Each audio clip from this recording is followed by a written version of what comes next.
go. Let's go. That's the intro always. Oh, okay. I like it. It's for me so I can sync everything up. I got you.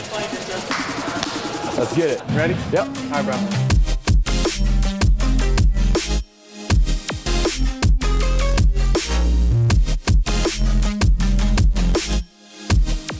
Ladies and gentlemen, welcome to the Knuckle Sandwich Podcast. I am joined with Andrew, Stewie, Stewart.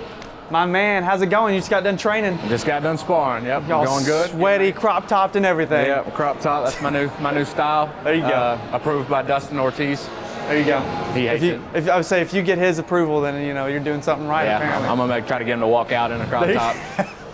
I don't think he's going to. Well, we've already had a lot of good conversations, but luckily we haven't really touched on any of the topics that I want to today so far. So I want to kind of build the momentum and really the thought process. Start with the mental side of things with your last fight, pro debut, 45-second knockout against Nate Gaston in Nashville, co-main event. I mean, there's so many things that we could talk about, but really I want to know, like, walking out to that cage, what is your mental aspect walking into it? What is the thought process behind Stewie walking into a war that you're expecting? Well, the preparation that goes into it, I'm extremely confident. I got the best coaches, the best teammates, the best resources I can have as an MMA fighter. I'm extremely confident in my ability. I think very highly of myself as I step in the cage. I'm a completely different person from training to actually stepping in the cage, and then my home life. You know, I'm a dad. I got the kids. I love my family, and like I'm the dad guy at home. And then when I step in here to train, I just love working hard and training hard. And the sport kind of just is built perfect for me. But yeah, as I prepare and everything gets sharper, we get closer. We do warm-ups in the morning, and then I just feel super sharp. Like everything's just clicking exactly the way me and Dustin have worked on it, and just knowing the preparation and knowing what I've been trying to do and how much better I am from the start of the training camp to like how sharp I am right now. You feel unbeatable in a way, and yeah, it's almost like you get this megalomania ego whenever you step in there, because I just feel like I can't be touched. Like I just feel like I have to look at the other person. I get in the cage and I'm nervous when right before I walk out there, and I get in the cage and I look across and I'm like, all I gotta do is beat this guy, and I start, my confidence is just through the roof. My senses are heightened. It's just like a no other feeling, nothing like it. It's like you're superhuman, and knowing that side of me is coming as soon as I get in there also helps me with my confidence, because I have days where I get beat all the time. Like I have days where I don't do good, and I have days where I feel untouchable. And then it's easy to think, like, on the days where you're not doing things well, you're not moving the way you want to move, and things aren't clicking the way you expect them to. You're like, oh, if I fight like this, I'm gonna get beat up. Yeah. But I've kind of matured mentally enough to know that by the time fight day comes and we do all the little preparations that lead up to the fight itself, that I'm going to be as sharp as I can possibly be. And at that point, I'm not sure if anybody can beat me in my brain. Hey, well, so far nobody has, right? Even in the amateurs. But you mentioned sharp a lot of times, but I never heard you say powerful, right? And one thing that I really always notice with you is that God-given power, your words exactly, in that right hand. Yeah. Talk to me about, when did you discover this right hand power, and how did that really come into play with MMA? Well, in my head, I always believe I can just knock anybody out. I'm one of those guys that just has it. I've always thought that. And then whenever I fought Miles in my second amateur fight, I had practiced, cutting that angle and lining up the right hand. But when you do it in practice, you're not hitting each other that hard. But then I get into the fight, and I don't even try to throw it hard. I just try to get it there. And then, like, seeing how easy it is to actually knock somebody out makes me even more confident, because I don't go in there looking for the knockout. Because in my mind, if I just touch them in the right spot, the fight's over. Absolutely. And because I hit so much harder than a normal human being, that if I just focus on being in the right position, my feet are right, my angles are right, my posture's right, everything just comes together. I think the biggest problem I could have is if I start looking for knockouts all the time. I think I'll find knockouts, I think, way more by not focusing on knocking somebody out. I try to be untelegraphed. I could throw, just a sharp piston right hand, and I don't know if anybody can take it. Nobody has yet. Yeah. I've at least hurt them enough to that I can finish Make the them fight. back up a little bit. And then or something. against Zane, I actually caught him with a good right hand, just kind of clipped him, and he was hurt a little bit, and I didn't have the experience in me at the time to slow down and find the finish the way that I did against Nate. So that's part of me growing and developing. Is I had this God-given ability to hit and shut people's lights off, but I also have the mental side of it where Dustin is giving me a lot of confidence there of being smart. And once I get somebody in that position, if I take my time, I'm one shot away from the fight being over. Yeah. And that was the difference between my last amateur fight and my first pro fight, is that my brain slows this fight down. And now I got him hurt, I got him against the cage. I faked like I was going to shoot. He went to throw his check hook like he always does when somebody presses him, and I come right down the middle with the right hand, and then it was just downhill from there. Yeah. So I've seen it in my mind a million times, and it's nice when it comes to fruition in the cage, because I'm not surprised at all when it happens, because I've seen it happen a million times. Yeah, and that was one of my questions too, with the evolution of you coming from the amateur to the pro.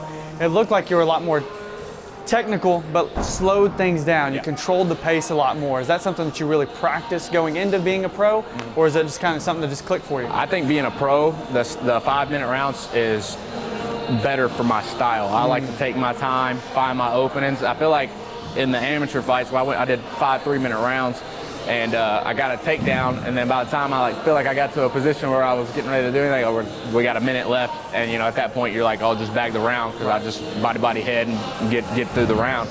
But in a 5-minute round, I get down there, I got 3 minutes to work instead of a minute, and then I can start opening up my skill set.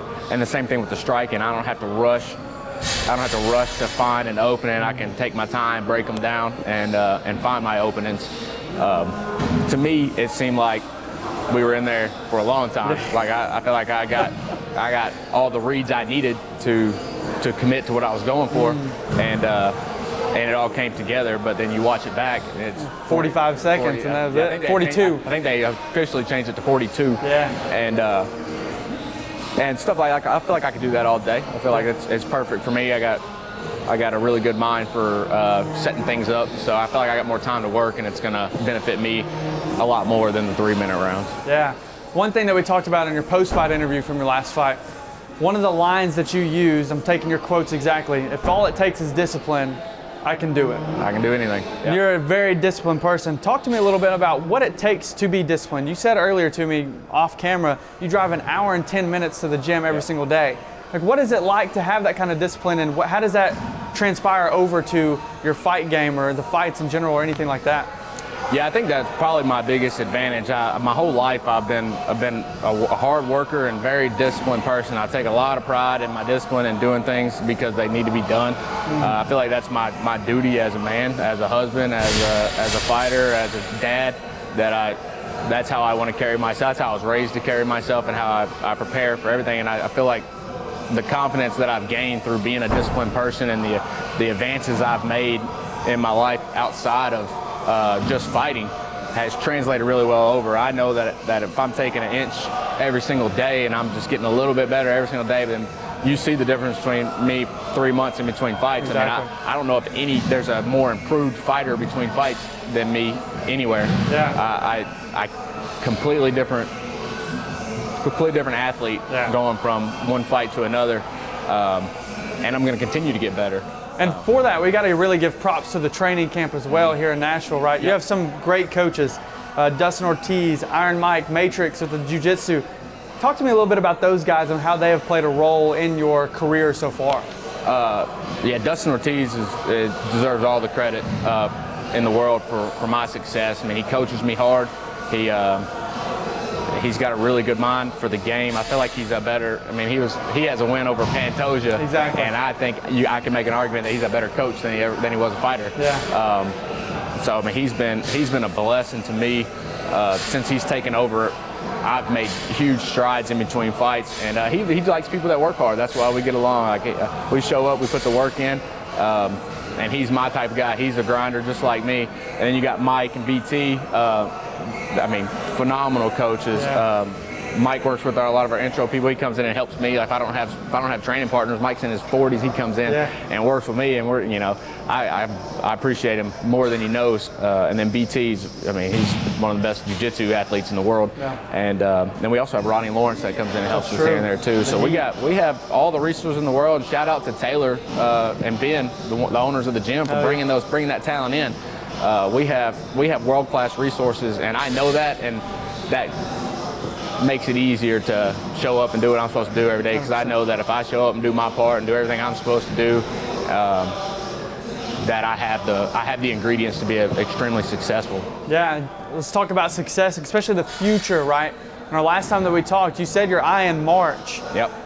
And really one of the big things is you were talking about going down a weight class. And I told you you're already a monster at 85, but it looks like 170 is kind of in your head. What can we expect next from Stewie? March, I'm going to be fighting. Hopefully, I think we've got all the contract negotiations done. I'm just waiting for it to come through so I can sign it. I'm going to be fighting at 175 against Warren Smith.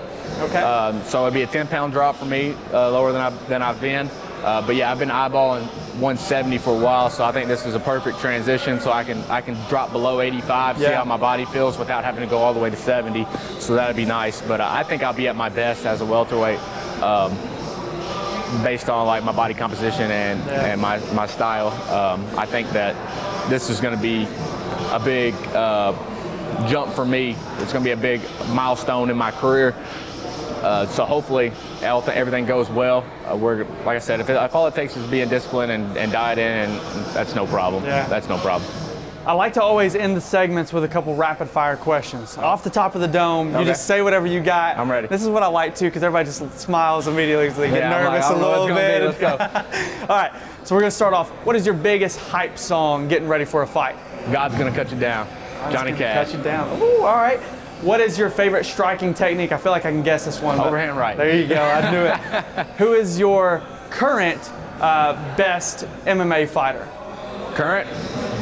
I normally say the UFC, but I'm a big Volkanovski fan, but it's hard to deny Islam as well. That's true.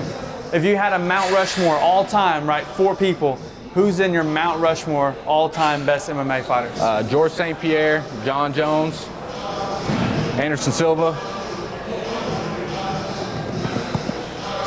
Mighty Mouse. Mighty Mouse. That's a good top 4. Yeah. Stewie, you got any shout-outs you want to give to anybody? I'd like to shout out Compass Human Performance, Dr. Howard, for taking care of me. He always takes care of me. And shout out to my team and the gym. Shout out to the alma mater, Trigg County. They, you know, I've went and got some wrestling in with them, so it's been pretty cool. But yeah, I'd represent everybody and the whole Stewie squad with pride. There you go. And I'd like to give a shout out to Miss Roswell. Miss Roswell is her and her family they need your prayers. So. Absolutely. Yeah, nothing but love. Go out to them, and anything we can do for you guys, let us know. Yeah, absolutely. Stewie, it's a pleasure with you being on the podcast today. I appreciate you. Hope you have a wonderful rest of the day. Can't wait to see you fight in March. I can't wait to fight in March. There you go. Man.